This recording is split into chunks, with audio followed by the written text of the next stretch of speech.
High above the rolling hills and valleys of Verdantia, lived a cloud named Cirrus. Unlike the others who drifted in cheerful clusters, Cirrus preferred solitude. He was exceptionally beautiful, shimmering with pearly white light, and possessing a deep reservoir of cool, refreshing rain within his fluffy form. The other clouds admired him, often calling out, "Cirrus, won't you drift closer?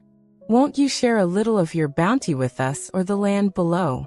But Cirrus always drew back, puffing himself up proudly. "My rain is mine," he did declare in a voice like distant thunder. "Why should I share? Look how magnificent I am alone."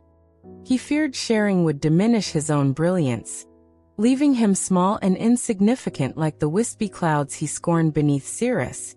The once lush land of Verdantia began to suffer. The streams that usually chuckled over smooth stones dwindled to mere trickles, then dried up completely, leaving cracked, dusty beds. Fields that should have been carpets of green turned a sickly yellow, then brown and brittle. The wildflowers bowed their colorful heads, petals curling inward, and the mighty oak trees drooped, their leaves whispering sadly in the parched breeze. Farmers gazed helplessly at their wilting crops, their faces etched with worry. Animals grew thin, their ribs showing as they wandered farther each day in search of vanishing waterholes. A quiet desperation settled over the valley, a stark contrast to Cirrus's isolated splendor. High above among the villagers was a small girl named Alara, whose laughter had once been as bright as the missing sun on water. Her familiar's small farm was withering, and her parents worked tirelessly, their eyes shadowed with fatigue. Alara watched her favorite climbing tree,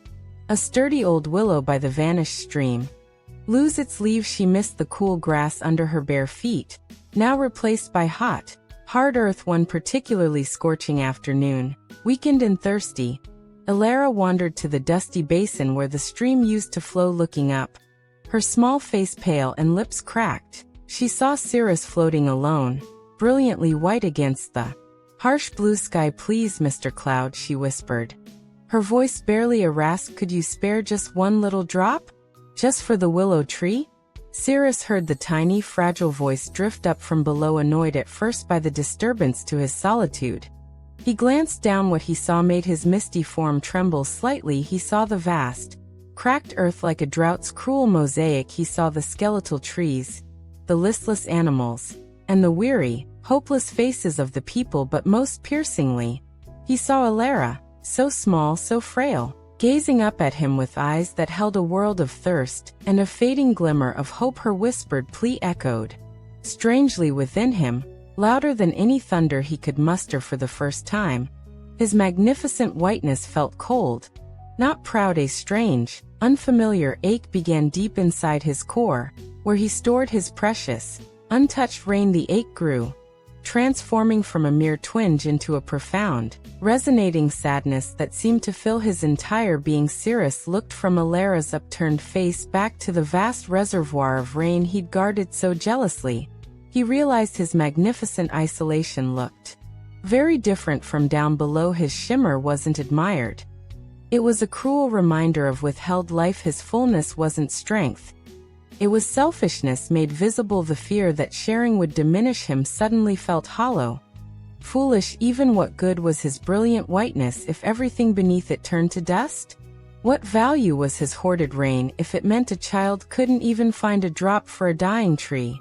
The weight of his choice pressed upon him heavier than any water. He carried a gentle rumble, softer than before, stirred within Cirrus. It wasn't a sound of anger or pride, but of deep remorse. Slowly, almost hesitantly at first, he began to drift lower, closer to the suffering land and the tiny figure of Alara. Then, with a sigh that seemed to come from the very heart of the sky, Cirrus let go. A single, fat raindrop, cool and clear, plummeted down. It landed with a soft plink right on Alara's upturned forehead. She gasped, a sound of pure wonder. Then another drop fell, and another, until a soft, steady shower began, a silvery curtain connecting the cloud to the earth. It wasn't a raging storm, but a gentle, weeping rain, washing the dust from the leaves and the despair from the air. The sound was magical, the gentle patter on dry leaves, the hiss on the parched earth. Alara tilted her head back, letting the cool rain wash over her face, her laughter ringing out, clear and bright once more. Mingling with the joyful cries rising from the village, farmers rushed outside. Lifting their arms in gratitude, the thirsty earth drank deeply, the cracks slowly sealing as the ground darkened within days. A miraculous green blush returned to Verdantia. Cirrus, now floating peacefully among other grateful clouds, watched the valley bloom anew. He felt lighter, not diminished, but fulfilled. Sharing hadn't emptied him. It had connected him. His rain wasn't just water anymore. It was life, joy, and a belonging had never known. He craved. He drifted contentedly, no longer just a solitary marvel, but a cherished part of the living sky, ready always to share his gift.